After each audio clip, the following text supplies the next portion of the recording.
Et Dieu va également commencer à te faire grandir dans différents niveaux spirituels. On va dire que tu dois toujours être bouillant pour Dieu, parce que il y a une chose que le diable attendra toujours, c'est que tu te refroidisses. Dans cette alliance avec Dieu, de toujours rechercher sa présence, rappeler le sacrifice de Jésus à la croix, parce qu'il n'est pas mort pour rien. Pour tout peuple, pour toute personne, de tout âge, de toute nation, de toute tribu.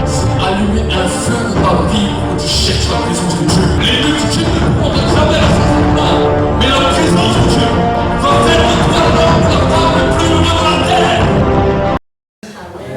Nous sommes heureux d'être dans la présence de Dieu. Amen. Amen.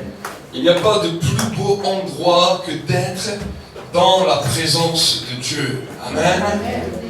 Donc nous voulons vraiment célébrer le Seigneur pour sa présence.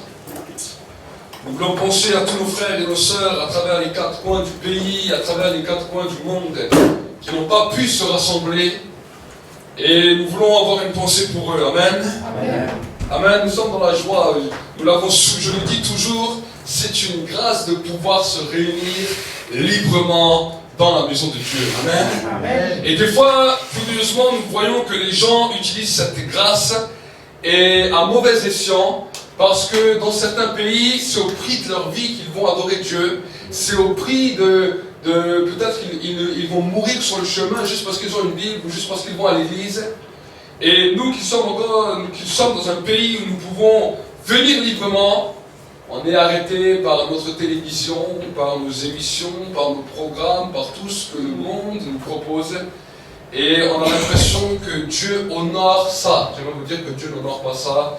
Dieu veut que nous puissions venir ensemble pour le célébrer, pour le rechercher, et pour prier pour les gens qui sont dans les pays qui ne peuvent pas se réunir. Amen. Amen. Amen. Amen. C'est cela que Dieu attend de nous. Et j'aimerais vous encourager, même si des fois le matin c'est dur, j'aimerais vous encourager à vous dire, même si c'est dur, il y en a certains, c'est au prix de leur vie, moi je peux venir librement alors je viens. Amen. Amen. Et ensemble, tu vas commencer à booster ton frère, booster ta soeur, et tu vas l'encourager. Même s'il y a des directs, vous savez, aujourd'hui les gens, ils savent qu'il y a des directs, donc ils se mettent devant leur téléviseur. C'est plus confortable à l'église que devant le téléviseur. Amen. Amen. Amen. Amen. Alors vraiment, nous bénissons Dieu, et nous voulons vraiment, encore ce matin, ouvrir notre Bible dans le livre de Corinthiens.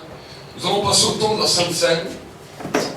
Et que ce temps de la Sainte Seine soit quelque chose de glorieux pour toi. 1 Corinthiens chapitre 11 et au verset 23, nous allons voir ensemble ce que la Bible nous dit. Amen. Amen. Et pendant que vous êtes en train de chercher ce que votre Bible vous dit, nous voulons célébrer aussi aujourd'hui, souhaiter la fête à toutes les femmes à travers le monde. Nous sommes aujourd'hui la journée de la femme.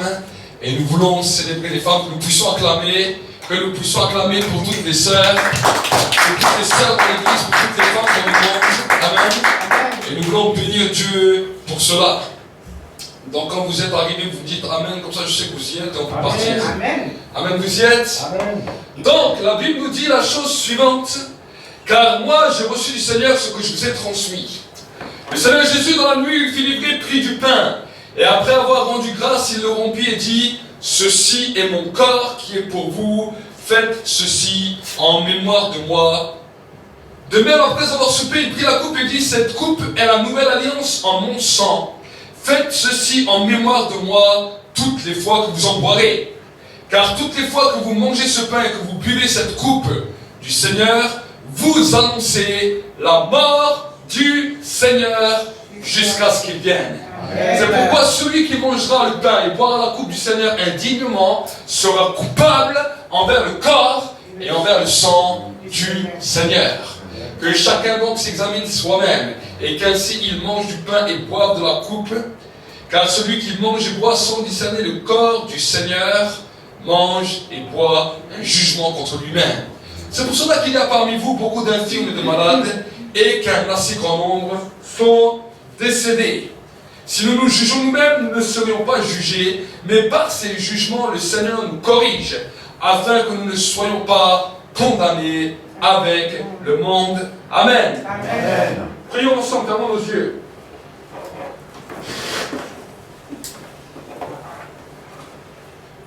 Seigneur, nous voulons vraiment te bénir et te rendre la gloire. Merci, cher Saint-Esprit, pour ces temps de parole, pour ces temps de Sainte Seine que nous allons encore vivre ensemble. Seigneur, je te demande d'étendre ta main maintenant dans ce temps et que tu puisses, Seigneur, mon Dieu, mon roi, accompagner cette parole par les signes, par les prodiges et par les miracles.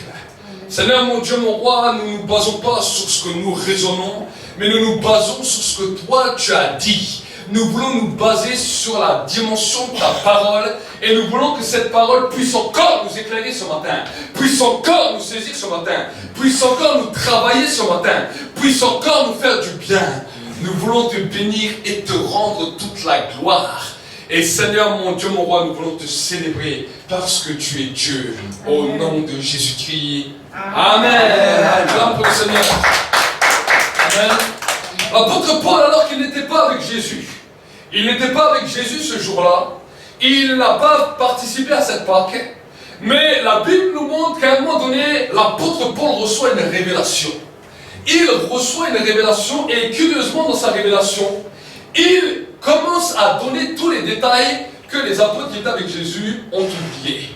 Vous savez, les apôtres qui étaient avec Jésus, j'ai déjà dit la dernière fois, ils étaient tellement préoccupés parce que Jésus a dit, l'un de vous va me livrer. Et qu'ils étaient en train de se poser la question, lequel de nous va-t-il le livrer, qu'ils ont oublié tout ce que Jésus avait dit.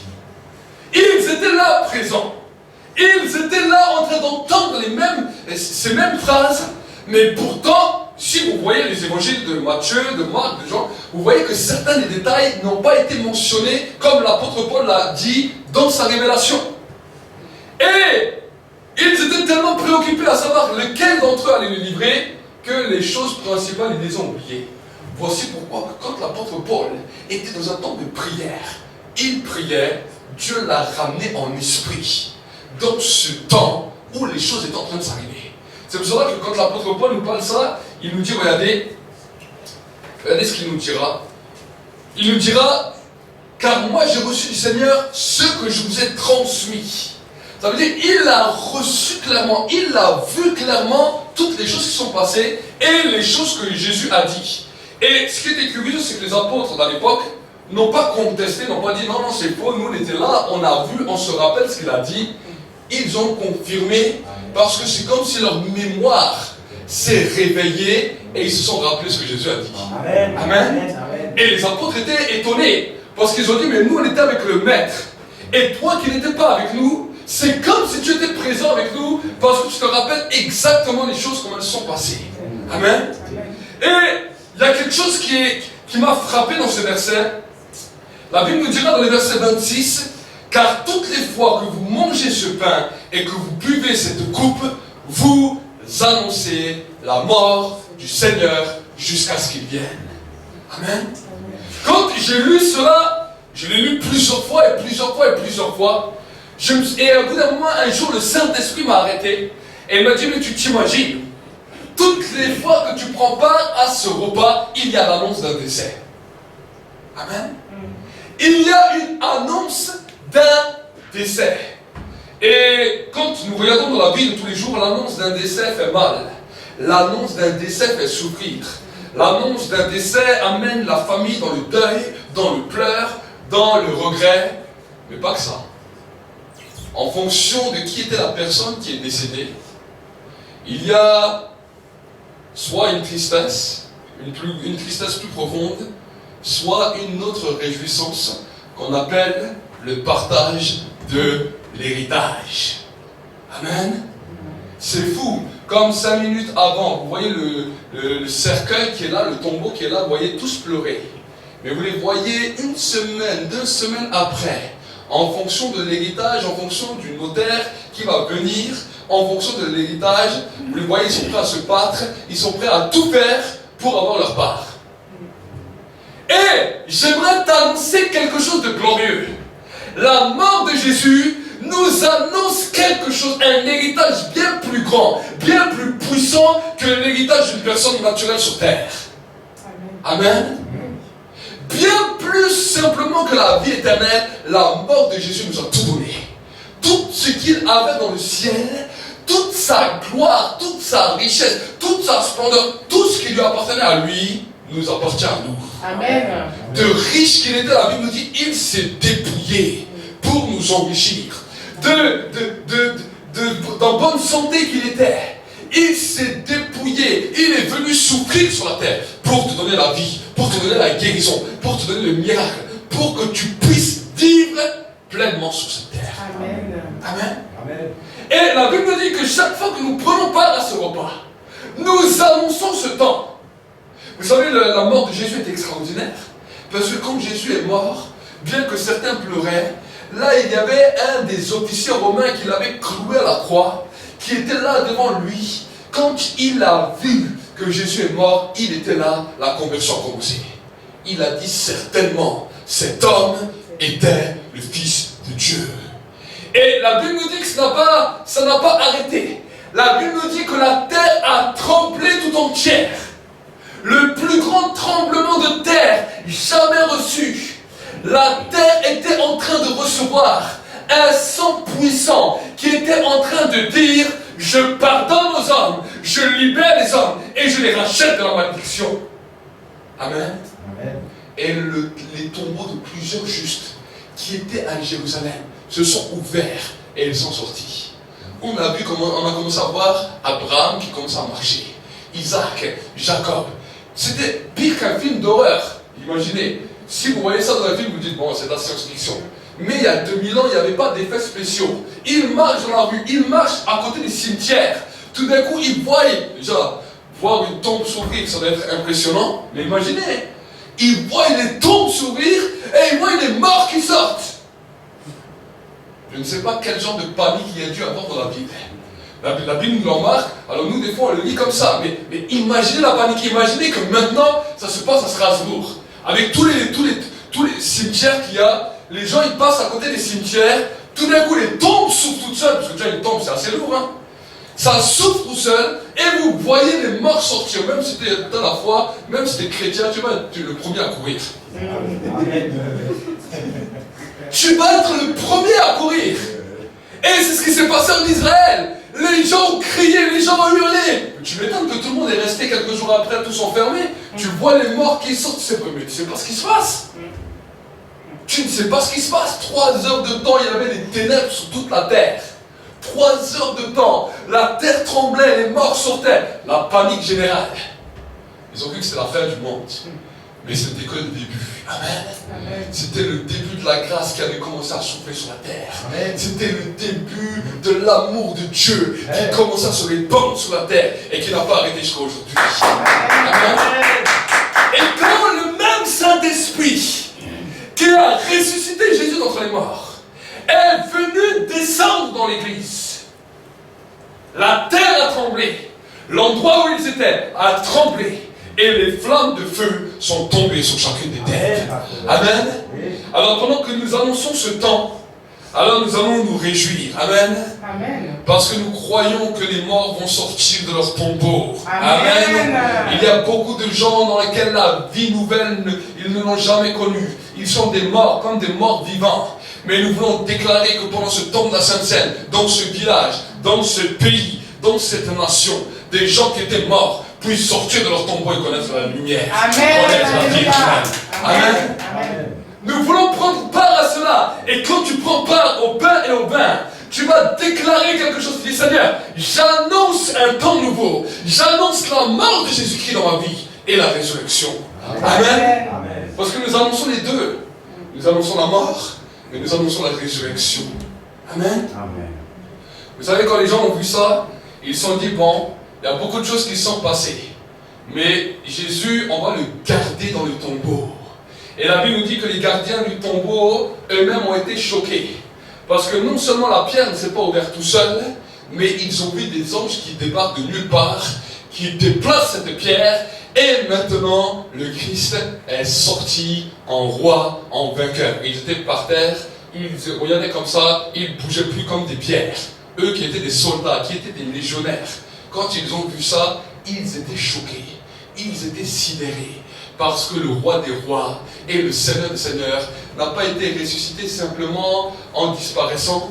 Il s'est relevé du tombeau et les anges étaient là pour l'accompagner. Les anges étaient là, toute l'escorte royale du ciel est descendue. Et ils ont dit: voici notre général qui sort. Il se lève de la mort. Il a vaincu la mort. Il a vaincu le pouvoir des ténèbres. Et là, les légionnaires, ils étaient tous par terre. Ils ont dit, mais qu'est-ce que c'est que cette armée? Ils sont bien plus puissants que nous.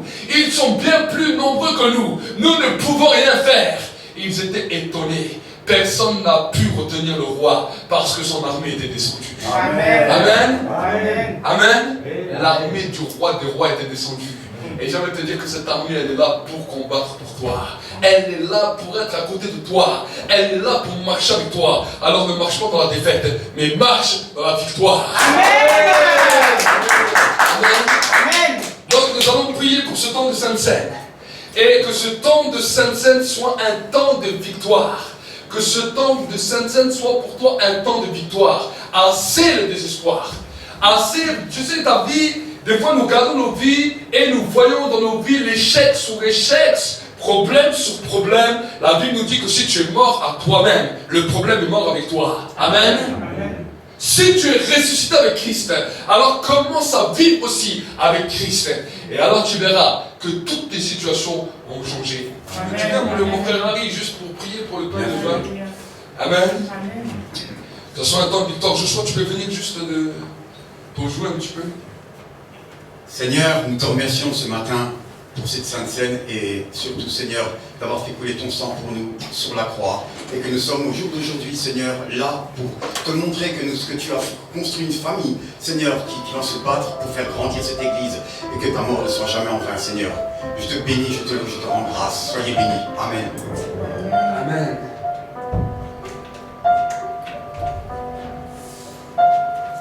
Seigneur, nous voulons déclarer le temps de ta mort et de ta résurrection dans ce lieu. Nous voulons déclarer que c'est toi, Seigneur, qui es le seul Seigneur. Et que, Seigneur, aujourd'hui, nous sommes encore une fois connectés avec le ciel. Nous sommes connectés avec ta présence. Nous sommes connectés avec ta faveur. Nous sommes connectés, Seigneur, à toi. Je veux déclarer la vie sur la vie de mes frères et mes sœurs. Que la vie commence à couler. Que la vie commence à couler. Qu'il y ait les perfusions célestes qui commencent à descendre. Les vases de purification dans lesquels l'eau a été changée en vin, qui est le symbole de ton sang qui est dans ces vases de purification pour purifier ton peuple. Seigneur, c'est un temps de grâce, un temps extraordinaire. Un temps où nous sommes avec toi.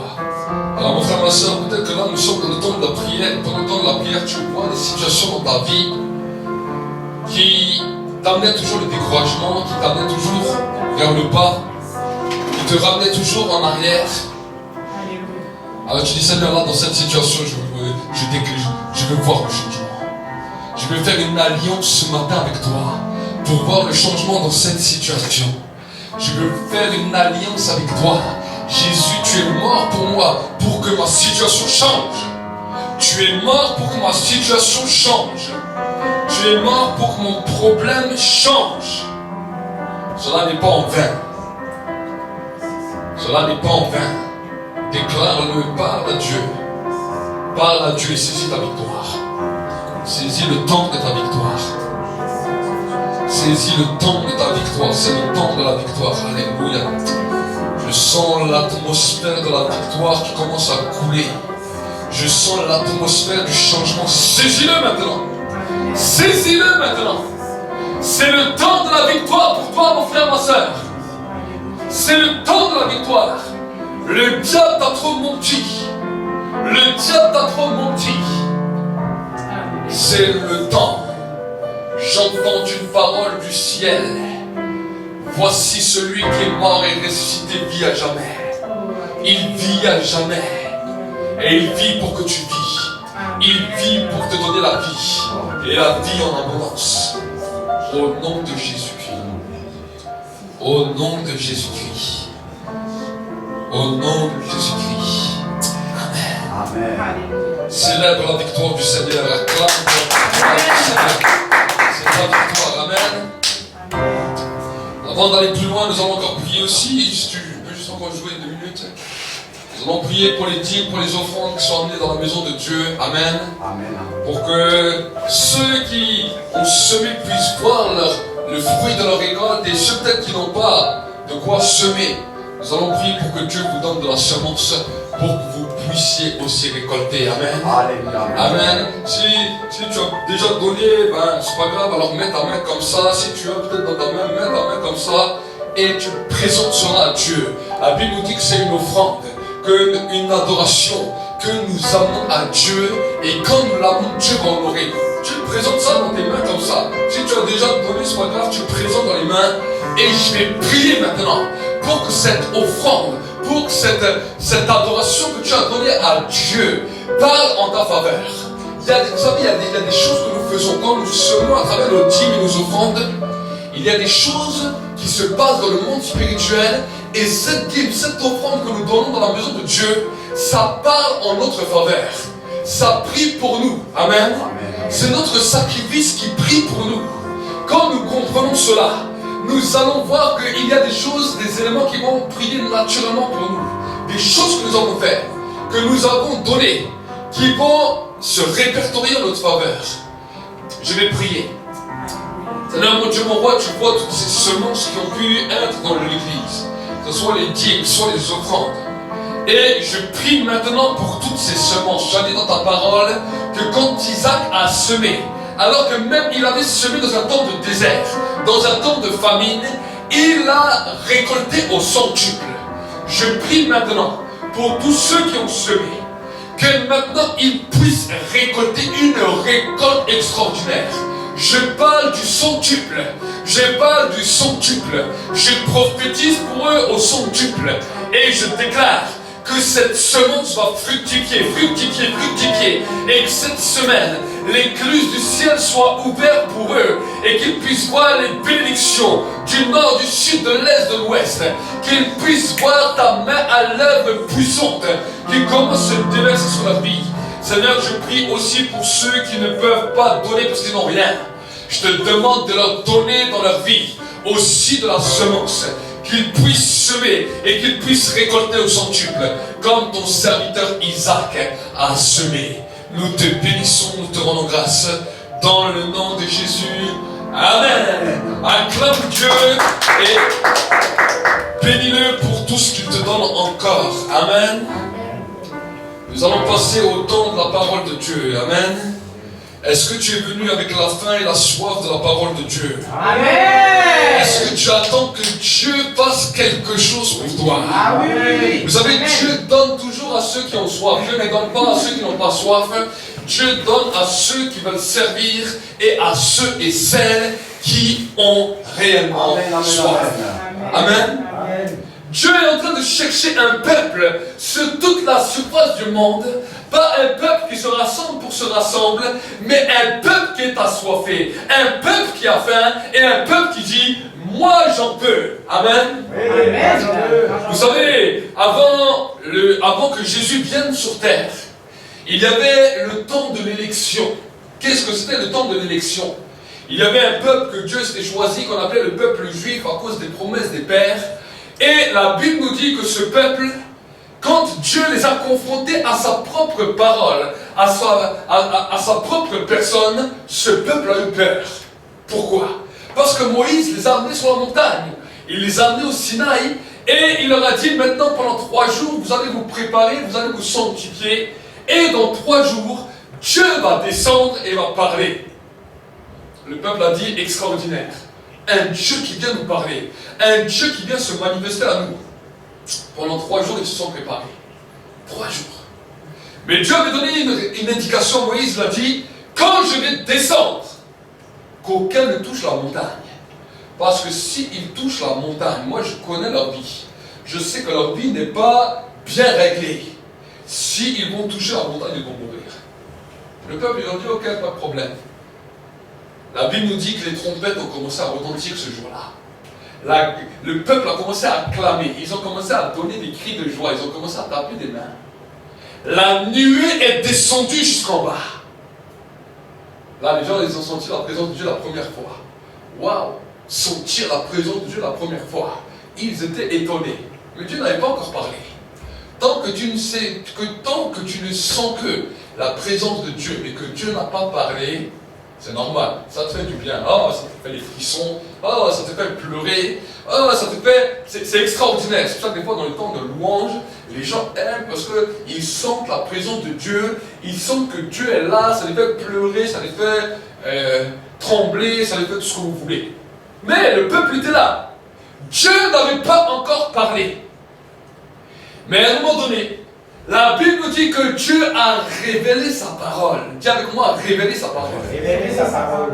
Il a révélé sa parole parce qu'il savait que seulement sentir la présence de Dieu ne pouvait pas prodiguer au peuple une réelle foi. Il devait aller plus loin pour entendre la voix de Dieu.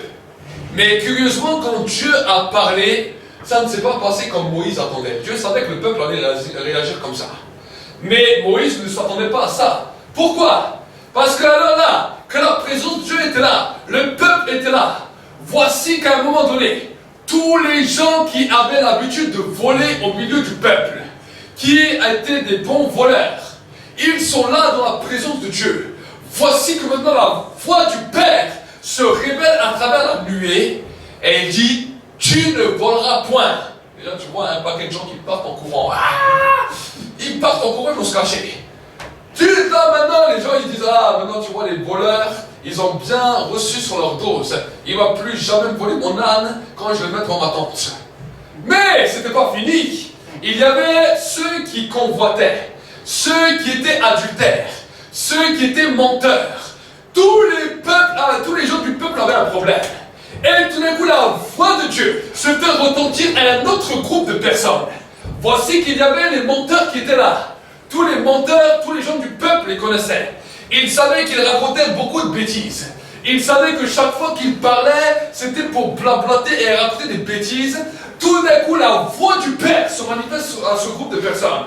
Tu ne mentiras pas. Tout d'un coup, tous les gens qui savaient qui étaient les menteurs, ils les voyaient tous filer, courir, se cacher en hurlant. Ils disent, ah, les menteurs sont dégagés du milieu de nous. Allez, c'est quel groupe maintenant? Les voleurs, les adultères, tous sont passés. Et curieusement, quand Dieu a fini de parler, Moïse s'est retourné, il n'a vu plus personne.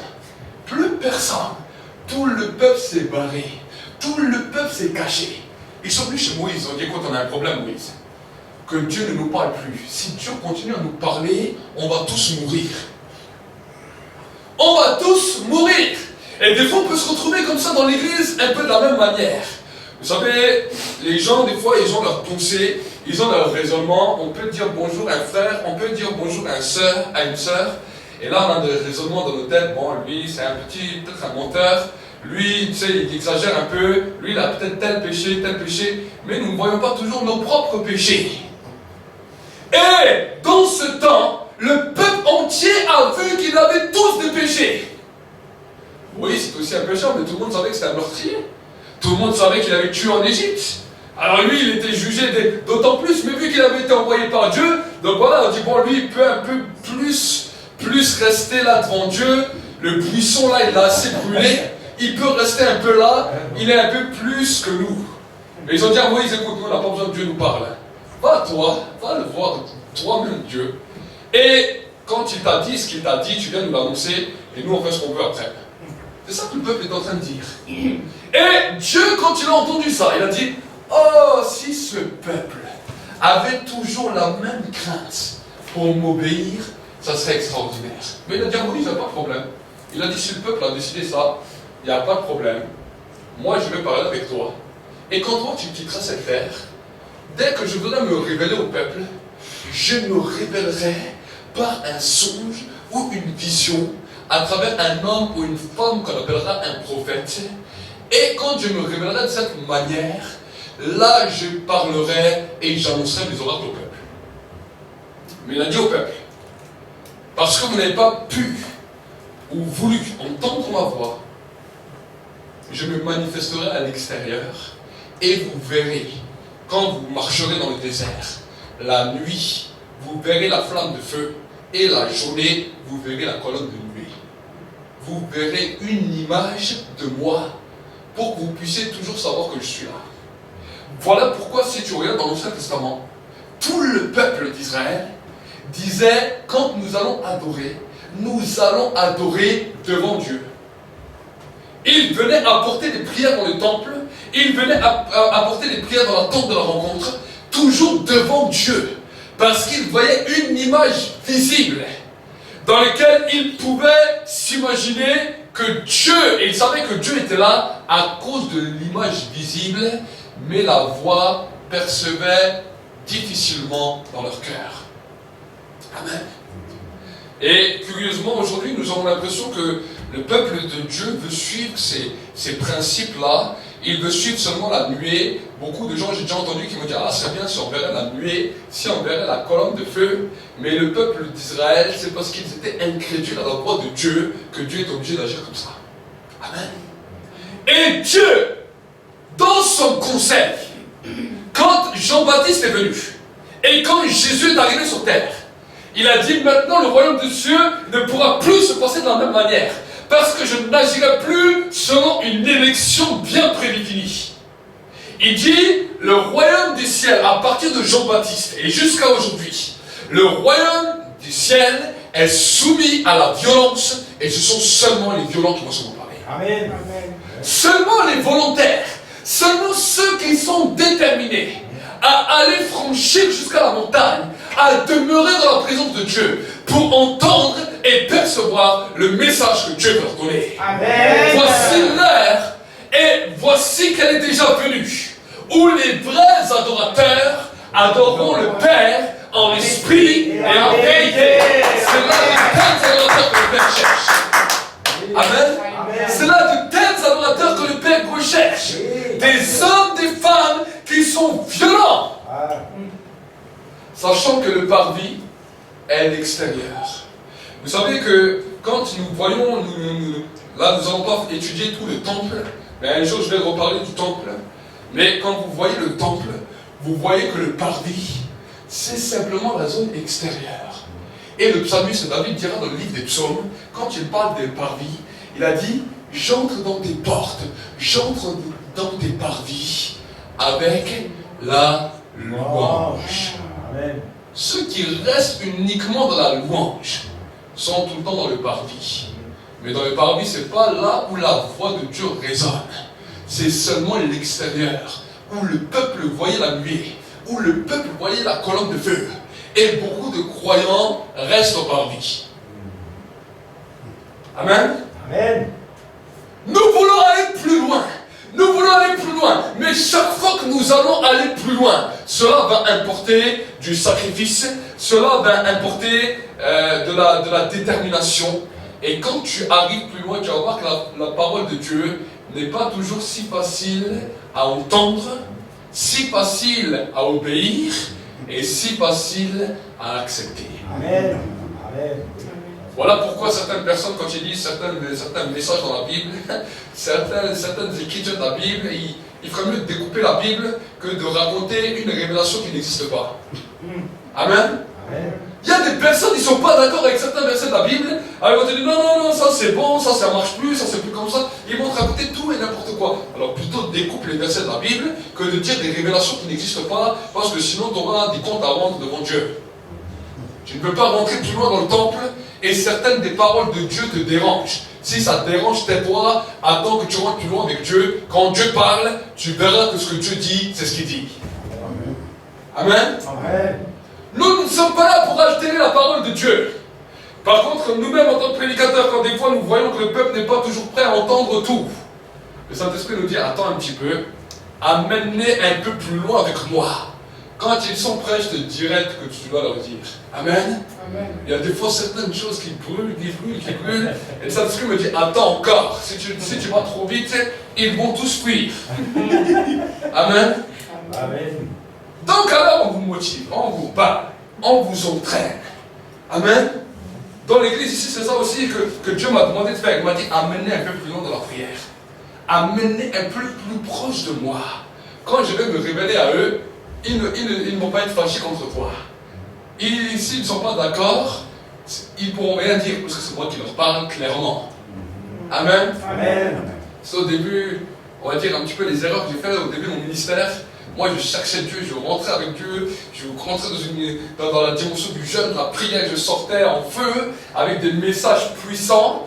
Et au début, je ne savais pas comment tout faire. Alors la première personne que je voyais, le premier croyant que je voyais, je voyais les gens qui sautaient au plafond, qui s'énervaient, qui me criaient dessus.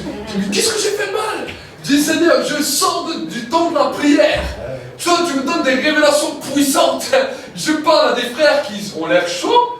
Quand je leur explique ton message, ils me sautent au plafond, ils me crient dessus. On dirait que c'est moi qui ai inventé ça. Et là, j'ai commencé à comprendre que tout le monde n'est pas prêt à tout entendre. Amen.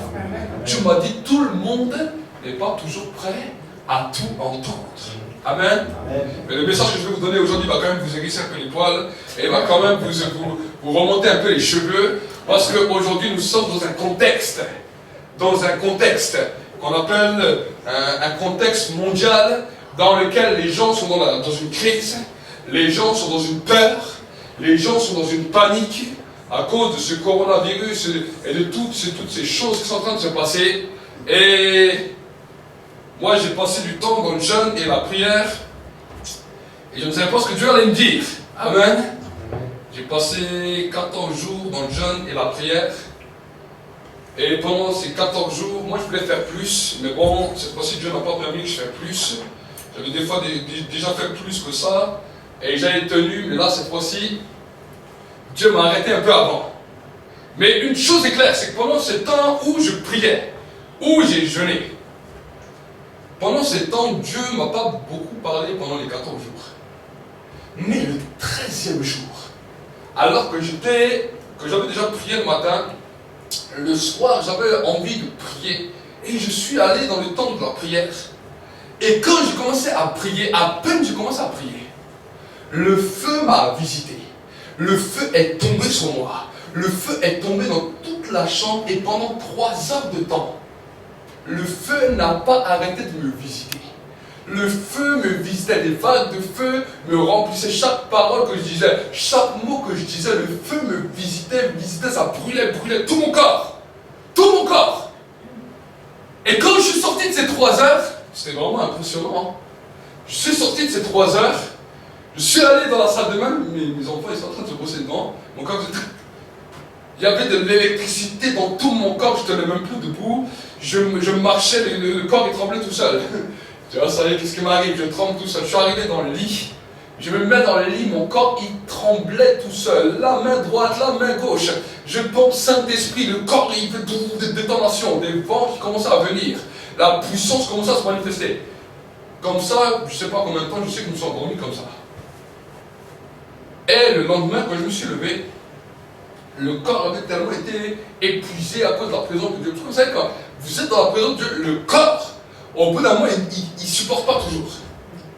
Quand je suis sorti, je suis allé le matin à 11h minuit, je ne sais plus quelle heure il était. Je suis allé pour aller aux toilettes. Et quand je suis allé aux toilettes, je suis juste allé uriner. Quand j'ai fait ça, tout d'un coup, j'avais plus de force. Et là, bam, le corps est tombé. Quand j'étais là par terre, j'attendais que je me relevais. J'étais conscient. J'entends la voix de Dieu qui me dit, ne t'inquiète pas, c'est rien du tout ça.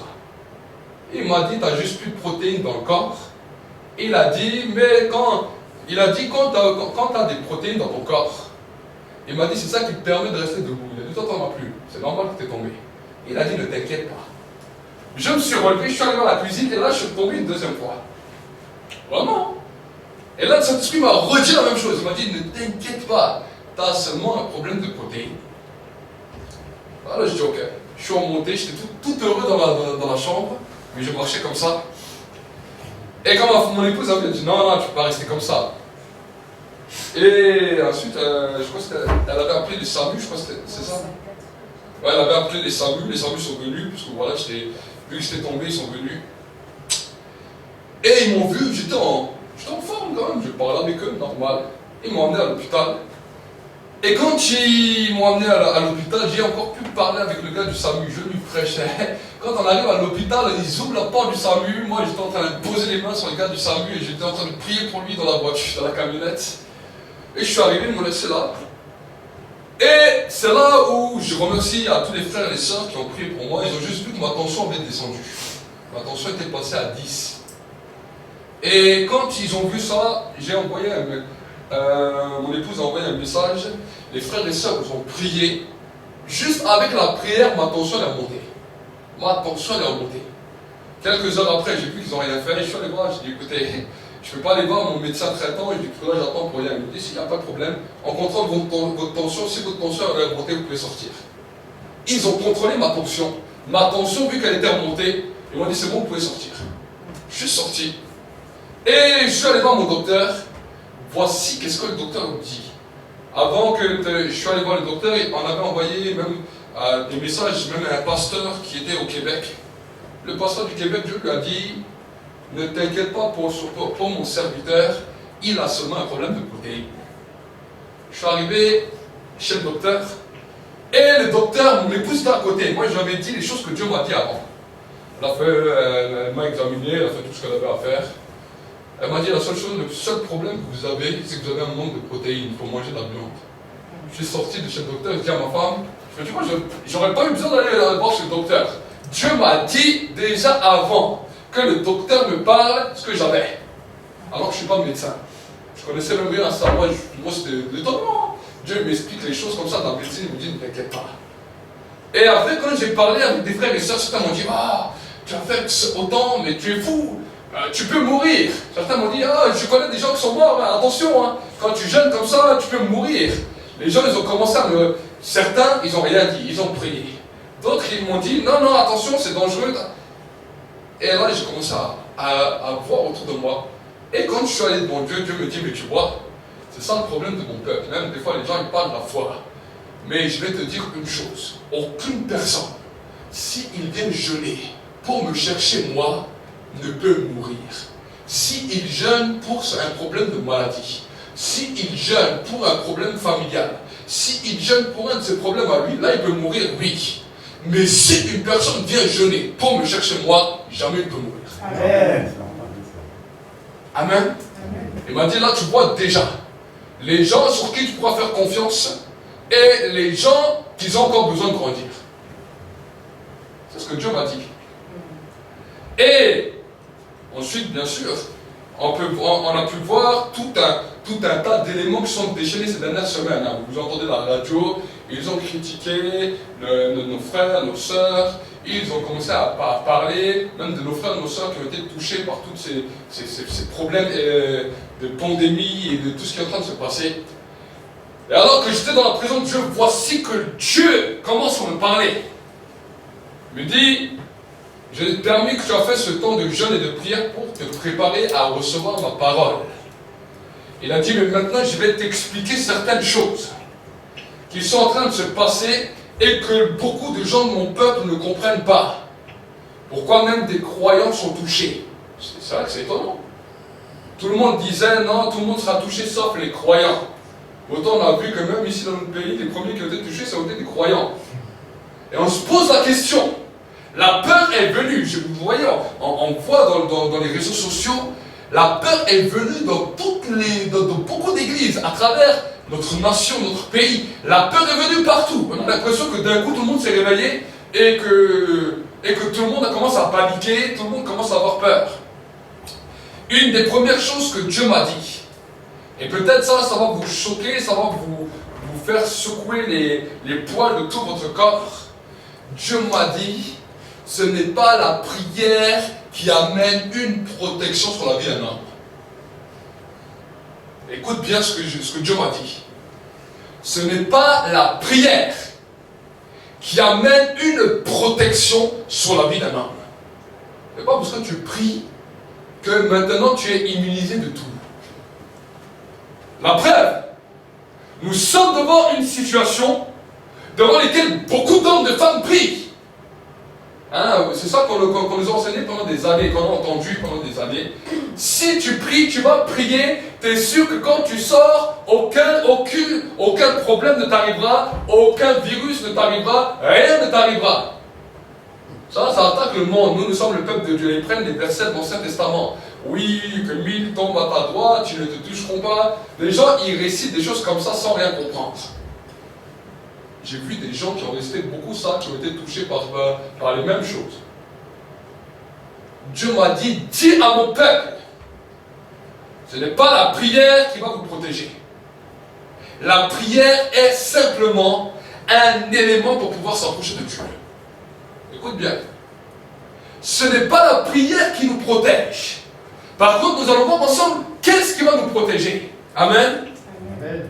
Nous allons voir ensemble ce matin qu'est-ce qui peut nous protéger, qu'est-ce qui peut nous garder. Si nous ne comprenons pas ça, nous allons foncer dans un mur, nous allons prêcher à des gens des choses qui ne marcheront pas, et quand les gens vont mettre ça en pratique, quand les gens vont se retrouver face aux problèmes, quand les gens vont se retrouver malades, quand les gens vont se retrouver face aux mêmes situations que les non-croyants, voici qu'on va nous pointer des doigts, voici qu'on va rigoler sur nous, voici qu'on va se moquer de nous. Le diable le sait très bien. Voici pourquoi quand même vous allez prêcher à des non-croyants, le diable peut parler par la bouche du non-croyant avec ses démons et dire, mais est-ce que vous croyez vraiment que la prière vous protège? Combien de fois les gens l'ont dit? Et quand vous êtes des croyants, vous dites, non, moi la prière me protège, je prie, je n'en ai rien. Mais aujourd'hui, avec ce qui est en train de se passer, l'église est pointée du doigt. Les croyants sont pointés du doigt. Avant vous priez, pourquoi alors vous n'êtes pas protégés? Les démons ne disent pas que des mensonges. Ça, ce qu'ils sont en train de dire là, c'est une part de vérité. Parce que la prière ne nous protège pas. Nous avons aujourd'hui, devant nos yeux, des hommes, des femmes qui prient, des hommes, des femmes qui ont été touchés. Si la prière aurait été un moyen de protection, tous les gens qui prient ne seraient jamais été touchés. Amen. Amen. Alors, il y a quelque chose dans la Bible qui nous montre que les patriarches ont été protégés, mais les patriarches avaient une autre manière de fonctionner que nous. Amen. Et les disciples avaient une autre manière de fonctionner que nous. Et à un moment donné, alors que l'apôtre Paul est en train de nous parler de certaines choses dans l'église d'Éphèse, il nous parlera de quelque chose d'extraordinaire. Il nous parlera de l'armure spirituelle. Amen, pasteur. Mais quand il nous parlera de l'armure spirituelle, il nous parlera d'un point spécifique de l'armure qui est une de tes protections dans toutes les choses de ta vie, ce qu'on appelle le bouclier de la foi, Amen, avec pasteur. lequel on peut éteindre tous les traits enflammés du mal. Exactement, c'est ce que j'ai dit. Amen. Amen, amen. Et Dieu m'a dit la chose suivante. Oui. Il y a foi et foi. Alors là aussi, on arrive dans un autre niveau. Parce que certains vont me dire, oui, mais pasteur, j'avais la foi et pourtant j'ai été frappé. J'ai entendu ça. Dieu m'a dit, il y a foi et foi. Amen. Amen. Ce n'est pas parce que tu as une tête un peu brûlée, que tu es un peu courageux, que tu t'encourages, tu dis, moi j'ai la foi, rien ne m'arrivera. Alors, va tout et n'importe où. Si tu crois que c'est comme ça, tu peux mourir facilement directement. Pourquoi? Parce que la foi ne fonctionne pas comme ça. La Bible nous dit que le bouclier de la foi éteint tous les traits enflammés du malin. Mais pour comprendre ce que c'est la foi, la Bible nous dit que la foi vient de ce qu'on entend. Ce qu'on entend vient de la parole de Dieu. Amen, c'est la parole. Quel genre de parole? Est-ce que c'est simplement la lettre écrite? Non. Parce que la Bible nous dit que la lettre tue, mais l'esprit fait vivre. Oui. Amen. Amen. La lettre que vous lisez peut vous tuer. Si vous ne comprenez pas que dans ce que vous lisez, ce n'est pas dans tout ce que vous lisez dans la Bible que Dieu parle. La Bible est un livre extraordinaire. La Bible est un livre d'histoire. La Bible est un livre d'histoire de l'humanité, comment Dieu a créé le monde. La Bible est un livre extraordinaire qui te parle des histoires des peuples. Il te parle d'Israël, il te parle de Babylone, il te parle de l'Égypte, il te parle des rois, il te parle de certaines choses qui sont passées. Mais il y a des choses aussi que Dieu lui-même a dit, il y a des choses que Satan a dit, il y a des choses que les hommes ont dit. Tout, c'est ça qu'on appelle la Bible. Mais ce qu'on appelle la parole de Dieu, c'est le message clair, ce qu'on appelle la parole Réma, que Dieu libère dans la vie d'un homme et d'une femme. Amen. Et si, pour recevoir cette parole, nous avons besoin de sacrifices, de sacrifice dans la prière, de sacrifice des fois dans le jeûne, de sacrifice dans la recherche de la parole. Parce que quand tu lis la Bible et quand tu pries, tu es simplement en recherche de cette parole Réma qui va pouvoir activer ta foi dans ta vie pour que maintenant cette foi puisse être activée et te protéger. Amen, pasteur. Oui. Si tu ne fonctionnes pas comme ça dans ta vie de chrétien, tu vas devenir un simple religieux qui raconte des paroles et des paroles et des paroles dans ta vie de prière et tu vas croire qu'à force de parler, à force de raconter, tu vas être exaucé. Jésus l'a dit, quand tu pries, ne faites pas comme les païens. Qu'est-ce qu'ils font les païens? Les païens, ils vont dans un endroit, ils invoquent les esprits. Vous voyez, des fois on voit les trucs des Indiens, on voit ça. Ils invoquent les esprits. Oh, esprit de l'air, protège-moi cette année. Oh, esprit de la terre, oh, que ma récolte soit bonne. Oh, mais en Europe c'est pareil. Le nombre de superstitions qu'ils ont, ils touchent du bois, ils mettent des fers, maintenant ils mettent des bouddhas partout dans toutes les maisons. Ils croient qu'un gros monsieur habillé de cette manière un peu chauve va les protéger. Non mais c'est quoi? Regardez ce qui se passe dans les maisons. Ils croient que ça va les aider. Vous allez dans d'autres civilisations. Vous allez chez les musulmans. Eux, ils vont faire leur prière. Ils vont croire qu'à force de leur prière, voici maintenant, ils sont tous protégés. Et les chrétiens, ils font la même chose.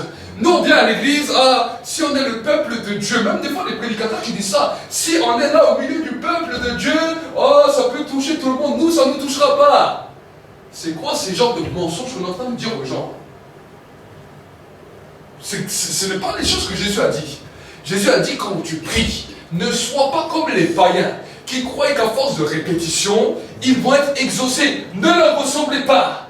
Mais quand tu pries à ton Père qui est là dans le lieu secret, et ton Père qui voit va te le rendre. Amen. Comment Dieu peut nous rendre les choses?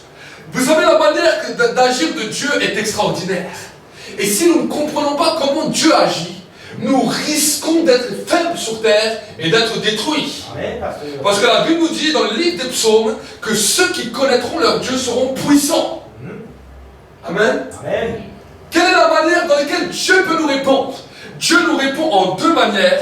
Il nous envoie son esprit et il vient nous parler. Amen. Il nous envoie la nuée. Nous ne sommes plus devant Dieu, mais la Bible nous dit que Dieu entre en nous.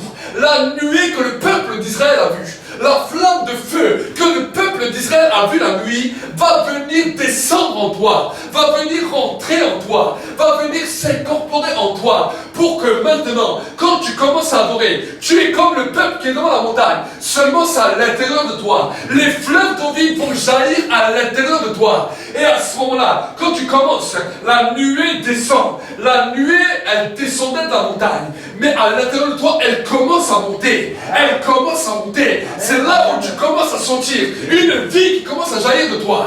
Si tu t'arrêtes, comme le peuple d'Israël s'est arrêté, la voix de Dieu ne parviendra jamais. Mais si tu laisses monter ça, la nuée va venir. Le feu va commencer à venir.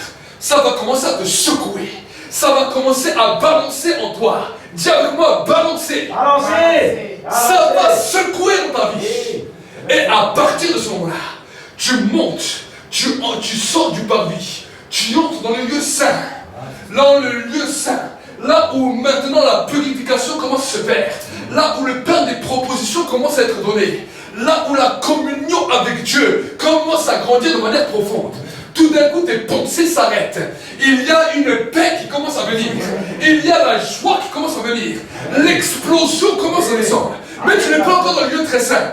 Il faut maintenant que ce qui te sépare tes pensées de ton raisonnement de la dimension spirituelle explose. Ce qu'on appelle le voile d'incrédulité. Dans lequel tu commences à prier, c'est ces pensées qui viennent. Tu te dis, mais est-ce que tu crois que Dieu va agir? Est-ce que tu crois que vraiment Dieu... Quand ça se déchire, tu es face à face avec Dieu. Et tu découvres Dieu comme un homme. Tu peux le voir, tu peux le sentir. Et tu peux l'entendre parler audiblement. Je veux que ce voile se déchire, pasteur. Amen. Pendant que tu es dans le lieu saint, tu peux recevoir les messages qui peuvent donner des messages de Dieu. Ça commence à activer ta foi. Mais quand maintenant tu entres, tu arrives à percer. Il y a des paroles qui vont t'être données, qui vont activer ta foi. si tu médites cette parole, la Bible nous dit que quand Moïse a parlé avec Josué, il a dit, écoute, chaque fois que Dieu te donne une parole, médite-la, rumine-la, jour et nuit. Si tu commences à faire ça, seulement aux paroles que Dieu te donne, ces paroles vont commencer. Il dira, c'est alors que tu prospéreras. C'est alors que tu réussiras dans tes entreprises. C'est alors que tu prospéreras dans tout ce que tu entreprendras. C'est alors que les promesses de Dieu vont commencer à s'accomplir. Amen. Amen. Que ça n'existe pas. Tu fais à ce moment-là un cursus religieux. Est-ce que vous comprenez? Oui. Tu répètes des paroles. C'est pour ça que j'ai dit, prends tous les versets de la Bible qui te plaisent de les répéter. Ça ne sert à rien, ça. Ça ne sert à rien. J'ai vu des milliers de chrétiens qui font ça. Ils prennent des versets, ils les notent. Certains ils mettent ça sur un écriteau. Ils le mettent au-dessus de leur maison. Ils le mettent là. Ils disent, voilà, quand je mets ça. Certains, ils prennent la Bible. Ils vont le mettre sous leur cou, sous leur oreiller. Ils vont dire, quand je vais lire, quand je vais dormir, la Bible va arrêter. Les sorciers, ils utilisent la Bible pour venir. Les voyants, les occultes, ils prennent la Bible. Ils prennent des versets de la Bible. Et toi, tu crois que parce que tu vas mettre ça sur ton lit, c'est ça qui va te protéger. Amen. Amen. Tu peux être avec ta Bible et les sorciers peuvent t'attaquer. Tu peux marcher dans la rue sans Bible, sans rien. Mais si la parole vivante est en toi, personne ne pourra rien faire en toi. Amen. Amen. Amen. Donc nous allons lire le livre de Romains 10, verset 17. C'est pour ça que je vais un peu vous secouer aujourd'hui. Je ne veux pas vous vendre du rêve. Je ne suis pas un prédicateur qui vend du rêve. Je ne suis pas là pour vous calmer et vous dire, ah les pauvres petits. Dieu va faire, je suis là pour vous booster, pour que l'armée se lève, pour que les hommes et les femmes commencent à combattre et comprendre les choses que nous faisons. Romains 10, verset 17, nous allons voir ensemble ce que la parole de Dieu nous dit. À partir du verset 16, la Bible nous dit, mais tous n'ont pas obéi à la bonne nouvelle. Aussi Ésaïe dit-il, Seigneur, qui a cru à ce que nous avons fait entendre? Ainsi, la foi vient de ce qu'on entend, ce qu'on entend vient de la parole de Dieu. Et ensuite, regardez ce qu'il nous dira. Mais je dis, non, n'ont-ils pas entendu? Au contraire, leur voix est allée par toute la terre et leur parole jusqu'aux extrémités du monde. Mais je dis, Israël ne l'a pas su. Le premier Moïse dit, je vous rendrai jaloux de ce qui n'est pas une nation, par une nation sans intelligence, et je provoquerai votre irritation. Amen. Amen. La foi vient de ce qu'on entend. Ce qu'on entend vient de la parole de Dieu. Souviens-toi ça quand tu es en prière. La foi ne vient pas de ce que tu professes. La foi vient de ce que tu entends. Amen. Amen. Les gens disent, oh j'ai la foi, oh j'ai la foi. Alors tu les vois comme ça, je déclare que j'ai la foi. La foi ne vient pas de ce que tu dis. La foi vient de ce que tu entends. Amen. Amen. La foi ne vient même pas de ce que tu crois. Parce que par nous-mêmes, nous étions tous incrédules. Donc si la foi viendrait de ce qu'on croirait, alors à ce moment, on serait tous perdus parce qu'on était tous incrédules. Mais ce qu'on entend, vous savez que la parole de Dieu a quelque chose d'extraordinaire. La parole de Dieu ne se met pas en doute, comme on voudrait bien le croire. Souvent on dit, oui, j'ai prêché la parole aux gens, les gens n'ont pas voulu entendre. Les gens n'ont pas entendu la parole de Dieu, ils ont entendu ta parole. Écoute-moi bien. Toi-même, tu n'as pas reçu cette parole en révélation, en réma. Tu répètes simplement une parole que tu as peut-être entendue par un prédicateur. Tu répètes simplement une parole que tu as lue. Et toi-même, cette parole ne t'a pas réellement affecté, n'a pas touché réellement. C'est normal que quand tu vas la donner aux autres, les autres ne vont pas t'écouter. Oui, c'est vrai. Normal. Par contre, si tu es en prière, si tu lis, et qu'à un moment donné, le verbe de Dieu se manifeste en toi, il rend un verset vivant. Qu'est-ce qu'on appelle rendre vivant? Ça veut dire qu'il te donne non seulement l'assurance que ce qu'il dit est vrai, mais la révélation de celui. quand cela se produit, si tu dis ça à une personne, la personne est obligée de croire. Parce que chaque fois que Dieu parle, ça crée une assurance dans la vie d'un homme. Amen. Amen. C'est exactement ça. Amen. Amen. C'est pour cela que je parle même aux prédicateurs qui peuvent nous suivre. Si vous êtes simplement un prédicateur qui avait pris une belle prédication, qui répétait simplement, oui, si la personne que vous avez entendue l'a eu de Dieu, ça va produire un fruit dans lequel les gens vont croire. Si tu l'as pris d'un raisonnement humain, ou juste parce que c'est beau, ça ne va rien produire. Exactement. Amen, pasteur. Amen. Oui, amen. C'est ça qu'on dit, la parole de Dieu produit du fruit. La Bible nous dit que la parole de Dieu ne revient jamais à Dieu avant d'avoir accompli et exécuté tous ses desseins.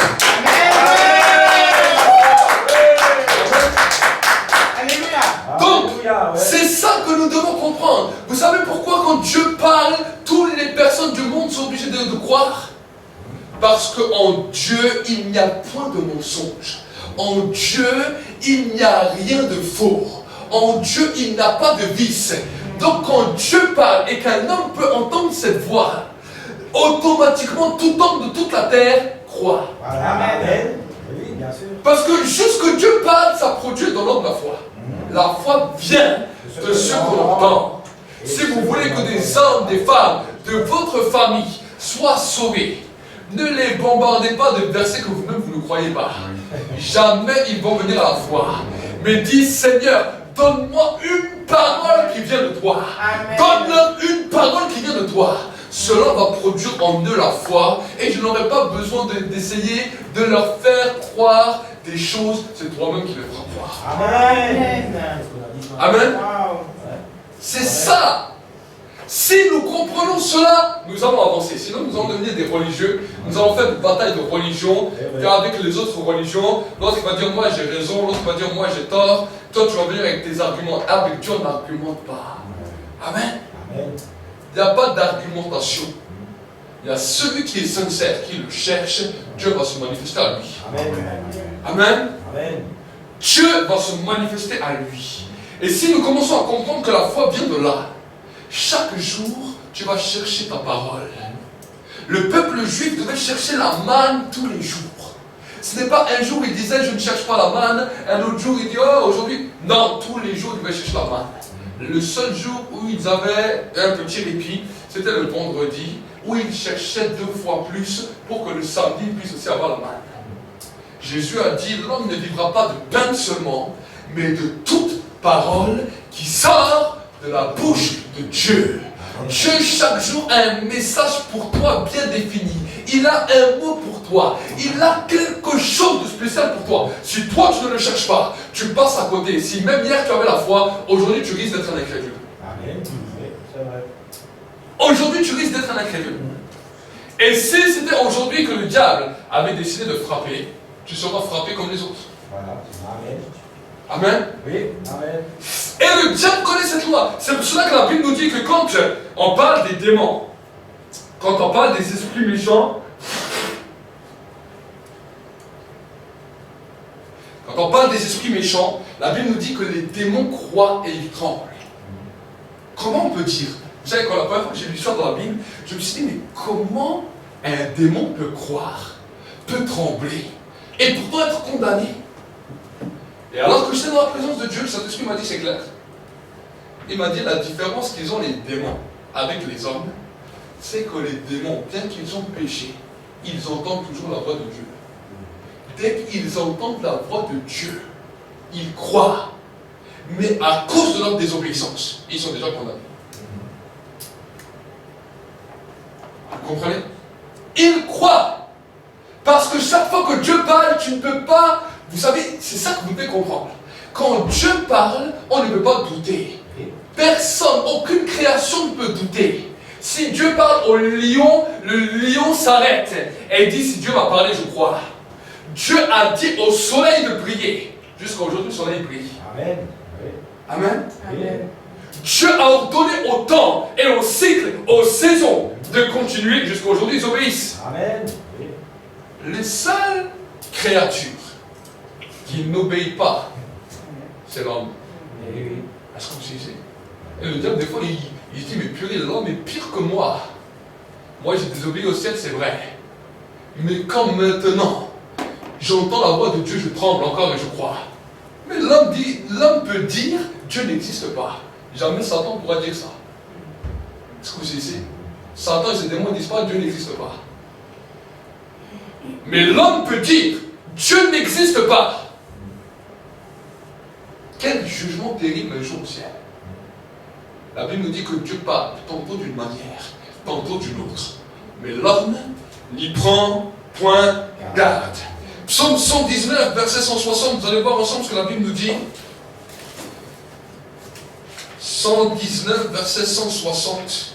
Et jamais votre foi soit vivante aujourd'hui. Amen. Amen. 119, c'est un des psaumes les plus longs de la Bible. Les enfants l'ont aussi rappelé. Le psaume 119, c'est un des plus longs. Ou le plus long. 160. Regardez ce que la Bible nous dit, ce que le psalmiste David dira. Le principe, dans d'autres traductions, il nous dit la somme de ta parole est la vérité en toute ordonnance de ta justice, et toute ordonnance de la justice est éternelle. La somme de ta parole est la vérité. Dans d'autres versets, Jésus nous dira, la vérité vous affranchira et la vérité vous rendra libre.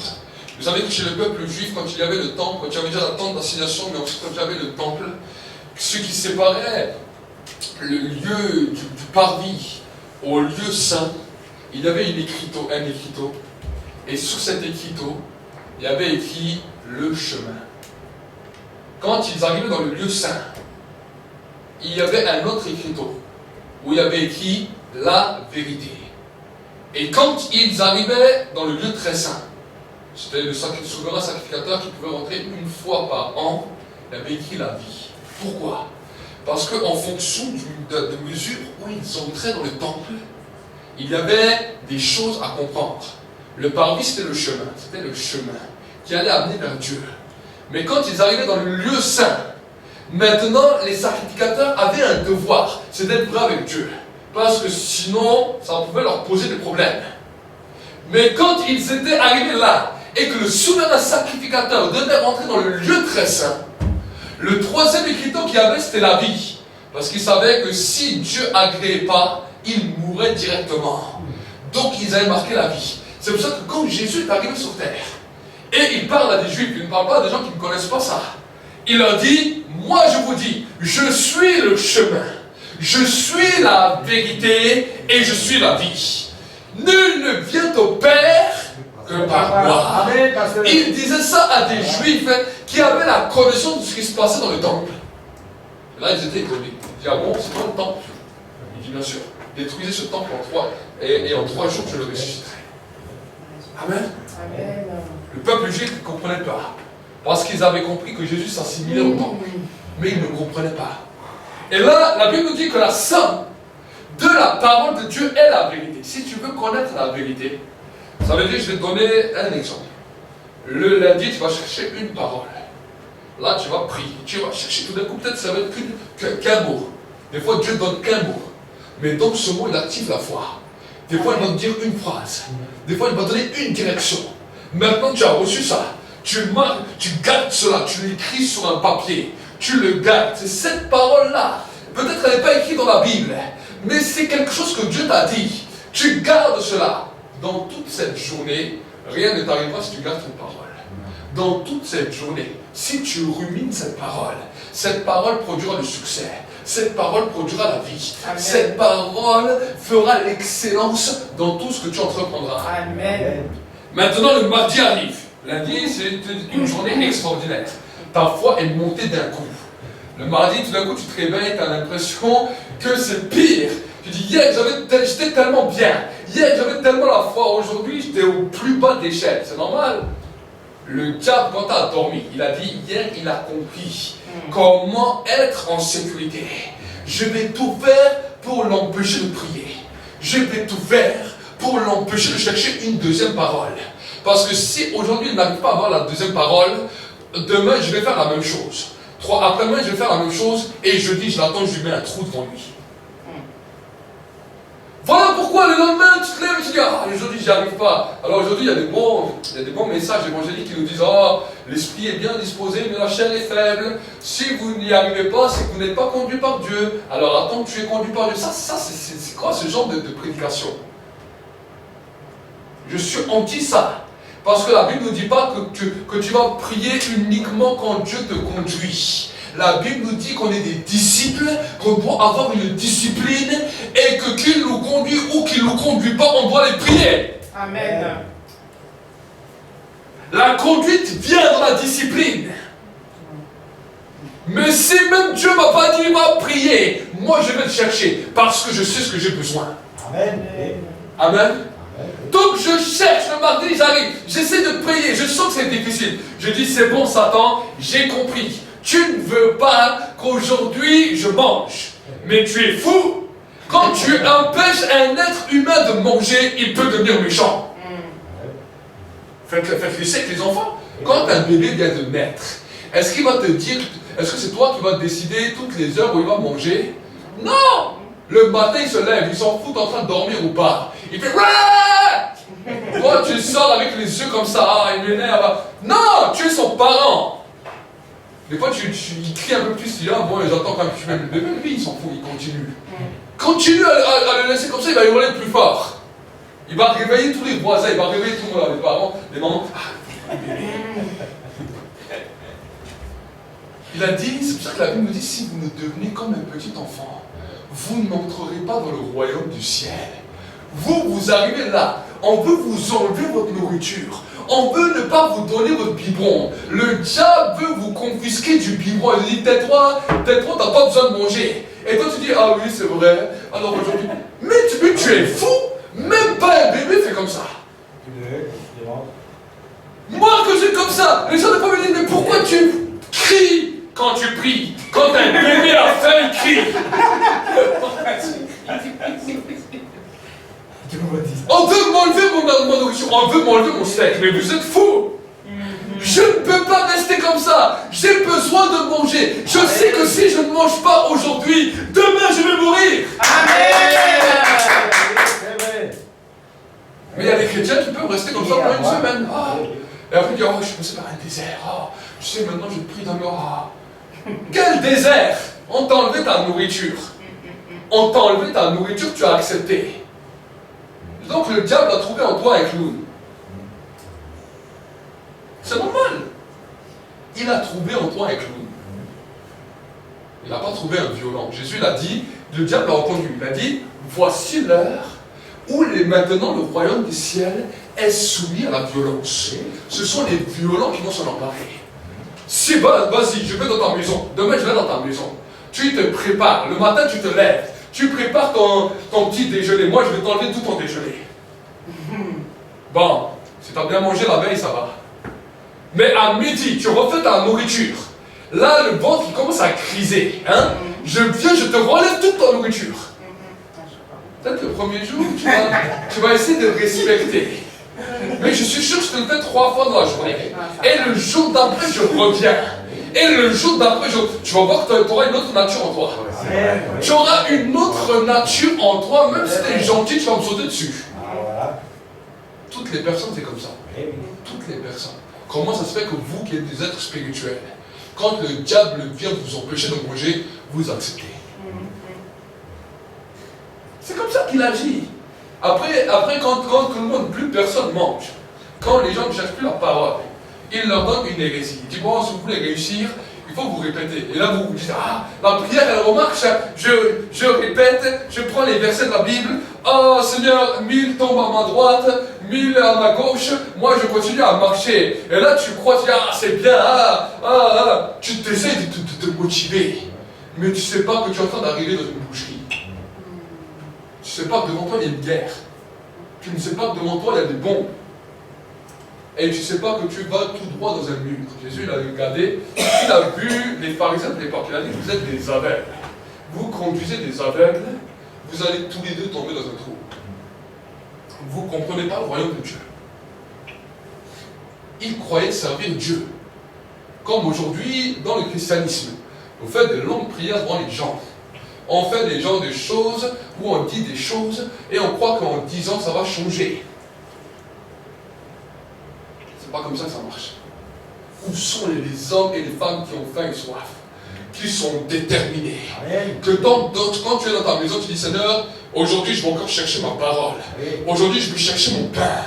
Aujourd'hui je veux mon pain. L'homme ne vivra pas de pain seulement, mais de toute parole qui sort de la bouche de Dieu. Donc je continue. Le mardi tu cherches. Le diable a essayé de te décourager, mais tu es arrivé. Tu as reçu une parole. C'était dur, mais tu as reçu une parole. Tout d'un coup, dès que la parole vient, ça te relève. Tu es relevé. Tu dis aujourd'hui, il ne pourra pas me toucher. Tu dis pas comme ça, tu fais là, tu ne pourras pas m'avoir. J'ai compris. Tu voulais m'enlever mon pain de ma bouche. Tu voulais m'enlever mon pain. La Bible nous dit, soumettez-vous à Dieu, résistez au diable, et il fuira loin de vous. Amen. Amen. Donc je me soumets à Dieu. Quand j'ai ma parole, je dis, t'as l'air, maintenant c'est bon, j'ai gagné. Le bras de fer est joué. On verra demain. Aujourd'hui j'ai gagné, demain c'est le nouveau combat. Et mercredi, et jeudi, et vendredi, si tu es arrivé toute la semaine. Maintenant, la Bible te dit que si tu additionnes, tu fais une addition, tu poses l'addition, tu prends la parole du lundi, après tu fais un plus, tu mets la parole du mardi, tu fais un plus, tu mets la parole du mercredi, jusqu'au dimanche comme ça. La Bible te dit que la somme de la parole de Dieu est la vérité. Et dans d'autres versets, il nous dit que la vérité vous affranchira et elle vous rendra réellement libre. Ouais. Donc le dimanche, tu peux venir ici dans la maison de Dieu avec un bilan. Tu as ton bilan dans la main. La parole du lundi, la parole du mardi, mercredi. Tu vas sceller une alliance avec la Sainte Seine. Tu dis maintenant, quand j'additionne ces paroles, ça crée la liberté, donc des addictions. Amen. Alléluia, c'est exactement ça. Dans toutes tes situations, ça crée maintenant la liberté de cela. Vous voulez être libre des addictions, libre de mauvais comportements, libre de mauvais raisonnements, libre de toutes sortes de choses. La Bible nous dit que c'est la somme de la parole qui est la vérité. Amen. Oui, c'est exactement ça. Amen. Oui. Ensuite, on peut continuer. Regardez. C'est terrible, parce que regardez ce que Jésus a fait comme constat dans le livre de Luc, évangile de Luc, chapitre 18, verset 8. Regardez ce que la Bible nous dit.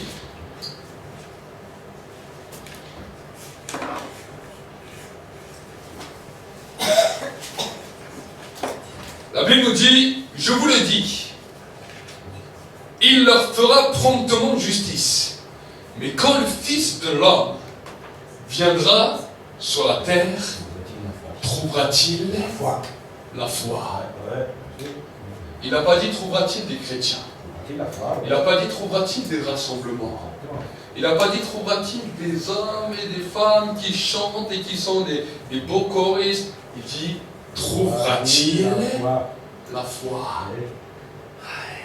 Il pose une question. Il dit quand est-ce que je vais revenir? Est-ce que je vais trouver cela? Amen. Alors qu'aujourd'hui, on parle de la foi. On discute de la foi. On entend partout. Regardez sur les réseaux sociaux. Allez voir les croyants même du monde entier. On va te parler de la foi à toute sauce.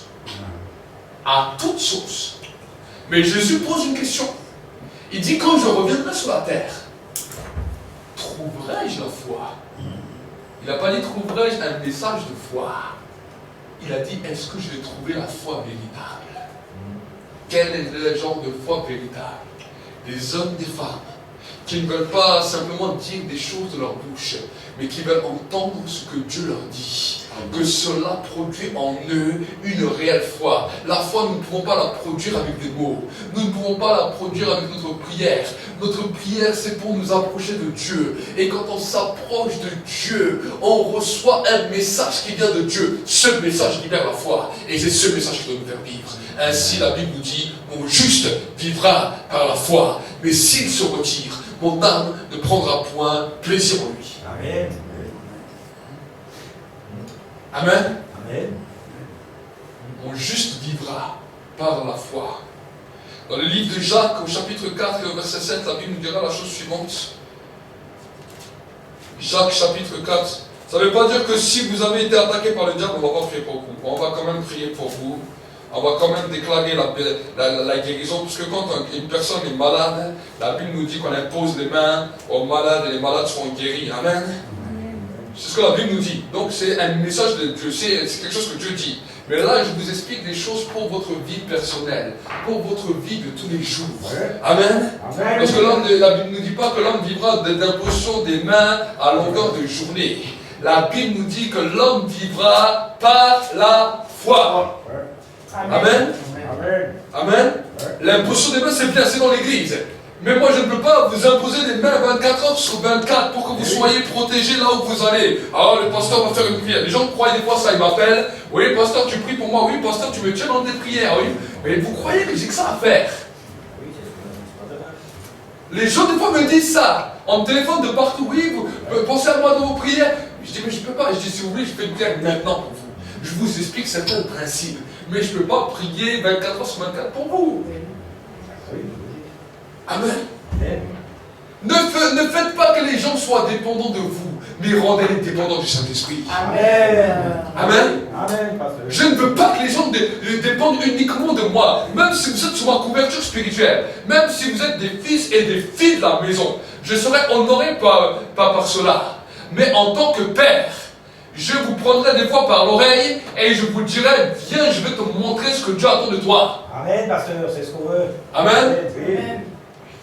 C'est ça la différence entre un père spirituel et un gourou. Voilà.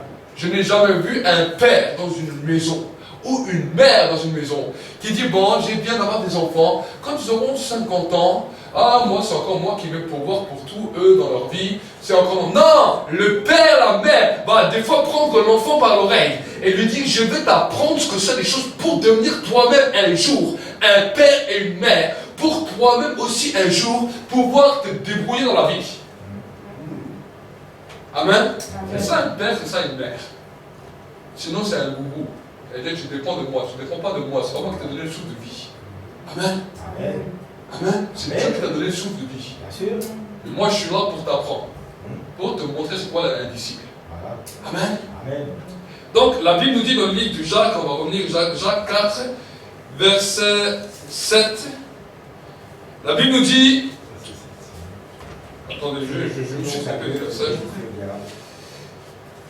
Si quelqu'un peut lire, Le verset 7. ouais.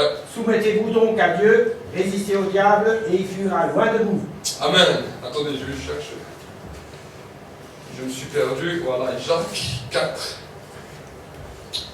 Verset 7. Soumettez-vous donc à Dieu et résistez au diable et il fuira loin de vous. Dans un autre verset, la Bible nous dit quelque chose de spécial. La Bible nous dit que Dieu, il veille sur sa parole pour l'accomplir. Dieu ne veille pas sur tes problèmes. Dieu ne veille pas sur ta prière.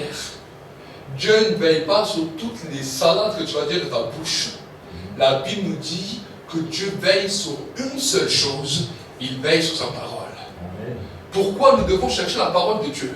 Parce que si nous avons récupéré dans l'esprit quelque chose sur quoi Dieu veille, et que cette parole habite en nous, Dieu veillera sur nous. Amen. Si nous ne cherchons pas la parole de Dieu et que nous croyons que Dieu va veiller sur nos prières, sur nos salades, sur tout ce que nous racontons, nous nous trompons. Parce que Dieu ne va rien trouver en nous qui lui appartient. Voilà pourquoi la prière ne peut pas exaucer. La Bible nous dit, il envoie sa parole. Il envoie sa parole. Qui c'est qui va l'attraper? Qui c'est qui va la chercher? Nous sommes dans un match de basket. Et là, les joueurs sont là. On voit la balle. La balle est en train d'aller à droite, à gauche. Les joueurs de basket et de football vont se mettre dans un endroit bien défini pour attraper cette balle. Ils savent que quand ils vont toucher la balle, à peine ils vont mettre le pied sur la balle, les gens qui sont là, l'auditoire qui est là, va commencer à hurler. Tant qu'ils ne touchent pas la balle, ils ne voient pas la gloire. Tant qu'il ne touche pas la balle, il est là en train de se préparer. Mais il sait qu'au moment où il va toucher le pied ou la main sur le bal, à ce moment-là, la gloire va exploser. Amen. Voilà pourquoi la Bible nous dit que Christ en nous, c'est l'espérance de la gloire éternelle. Amen, pasteur. Oui. Amen. Il nous parle de Christ, la manifestation de la parole, l'esprit qui s'est décuplé à la croix. La Bible nous dit que Jésus a rendu son esprit. Quel genre d'esprit il a rendu? Est-ce qu'il a rendu le Saint-Esprit? Il n'a pas rendu le Saint-Esprit. Il a rendu l'esprit l'esprit de l'homme qu'il avait reçu. Parce que Jésus, en venant sur terre, il est devenu le second Adam. Ça veut dire qu'il avait un esprit d'un homme pur. Voilà pourquoi, alors qu'il était Dieu, il n'a que été rempli du Saint-Esprit à l'âge de 30 ans. Après son baptême, le Saint-Esprit est venu remplir quoi? Il est venu remplir l'Esprit de Jésus qui était en homme, l'Esprit de Jésus qui était sans péché. Le Saint-Esprit est venu le remplir. Amen. Et la Bible nous dit que quand Jésus est mort, avant qu'il meure, il a rendu l'Esprit de Jésus au Père pour que Dieu puisse cloner cet esprit, pour que Dieu puisse démultiplier cet esprit à tous ceux et celles qui vont accepter le message de Christ. Amen. C'est ça qui a fait de nous que nous sommes nés de nouveau. À le jour de la conversion, nous recevons l'esprit de celui qu'on appelait Jésus qui était mort. Nous recevons cet esprit. Et c'est cela qui fait de nous une nouvelle création. Voici pourquoi le baptême du Saint-Esprit vient après. Parce que maintenant nous acceptons Jésus. Nous devenons une nouvelle créature et nous sommes prêts maintenant pour le bain de la régénération qu'on appelle le baptême du Saint-Esprit. Amen. Je vous parle des choses dans l'esprit pour que nous puissions comprendre. Nous ne sommes pas des fous, nous ne sommes pas des gens insensés. Nous comprenons les choses de l'esprit. Amen. Amen. Amen. Si tu comprends cela, c'est pour cela qu'il y a des gens qui ont donné leur vie à Jésus. Ils ont accepté Jésus. Et ensuite, ils ont été martelés parce qu'on leur a dit oui, tu ne parles pas en langue, maintenant tu n'es pas une nouvelle naissance. Non, il a accepté Jésus. L'esprit de Jésus s'est manifesté en lui. Maintenant, il est devenu une nouvelle création. Ça veut dire que le péché dans son esprit n'habite plus. Mais maintenant, son esprit doit entrer en contact avec le Saint-Esprit. Voilà pourquoi nous encourageons l'Église à chercher le Saint-Esprit. Parce que nous sommes des nouvelles créatures. L'Esprit de Jésus est en nous. Mais nous avons besoin que notre esprit reçoive le témoignage du Saint-Esprit. Amen. Amen. Totalement. C'est cela que nous devons comprendre. Donc c'est pour cela que la Bible nous dit que Dieu veille sur sa parole pour l'accomplir. À nous maintenant de comprendre ce message. Et je vous lance un défi cette semaine. De chaque jour commencer à chercher la parole de Dieu. Amen. C'est ça le défi de la prière. Seigneur, parle-moi. Seigneur, parle-moi. Seigneur, révèle-toi. Nous allons prier. Si Joshua, tu peux venir, s'il te plaît.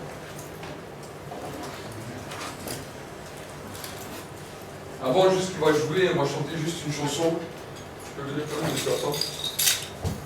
Dis un seul mot et tout changera dans ma vie. Un seul mot et tout changera dans ma vie. Un seul mot et tout changera dans ma vie. Un seul mot, chante avec moi. Et tout changera dans ma vie. Un seul mot et tout changera dans ma vie. Dis un seul mot et tout changera dans ma vie. Un seul mot et tout changera dans ma vie. Un seul mot et tout changera dans ma vie. Dis un seul mot et tout changera dans ma vie. Un seul mot et tout changera dans ma vie. Un seul mot et tout changera dans ma vie. Un seul mot et tout changera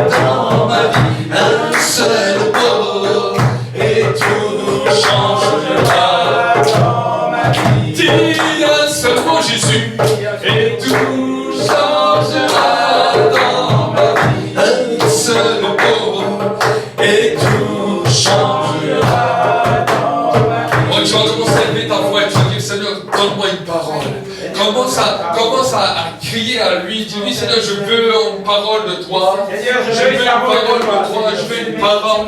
Je veux que tu viennes nous parler. Demande-lui de parole. C'est avec la parole de Dieu que tu vas avoir la vie. C'est avec la parole de Dieu que tu vas avoir la protection.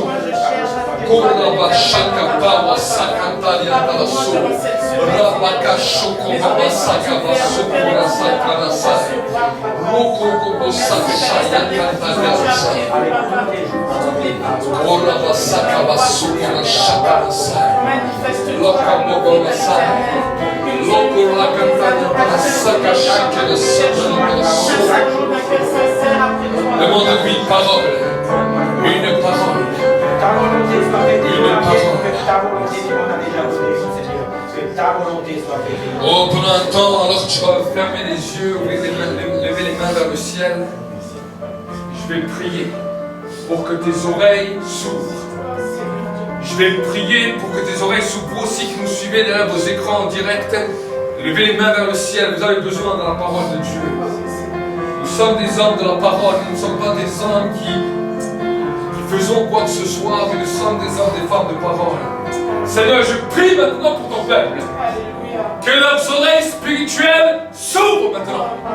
En tant que prophète de l'Éternel, je déclare maintenant que les oreilles s'ouvrent maintenant dans le nom de Jésus-Christ. Je commande que les yeux spirituels qui étaient fermés s'ouvrent maintenant. Alors que le prophète Élisée a dit à son serviteur une parole de Dieu, il a dit, Seigneur, ouvre les yeux de ton serviteur. Et à ce moment-là, le serviteur a commencé à voir. Je prie maintenant de la même manière, à vous aussi qui êtes derrière vos écrans, que vos oreilles spirituelles et vos yeux s'ouvrent maintenant. Je commande que vous soyez attentifs au message de Dieu, aux paroles de Dieu, aux visions de Dieu maintenant.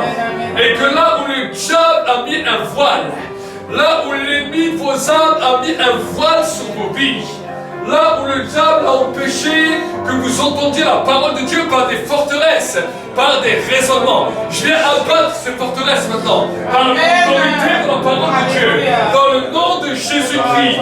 Et je ramène toute pensée captive à l'obéissance et à la soumission de la parole de Dieu. Je déclare maintenant un temps de changement et que vous soyez habitués à entendre la voix de Dieu, que cette église est une église prophétique, que maintenant la voix de Dieu résonne dans vos vies pour la gloire de Dieu le Père. J'ai ainsi dit et prié au nom de Jésus. Amen. Et Dieu va également commencer à te faire grandir dans différents niveaux spirituels. On va dire que tu dois toujours être bouillant pour Dieu, parce que il y a une chose que le diable attendra toujours, c'est que tu te refroidisses. Dans cette alliance avec Dieu, de toujours rechercher sa présence, rappeler le sacrifice de Jésus à la croix, parce qu'il n'est pas mort pour rien. Pour tout peuple, pour toute personne, de tout âge, de toute nation, de toute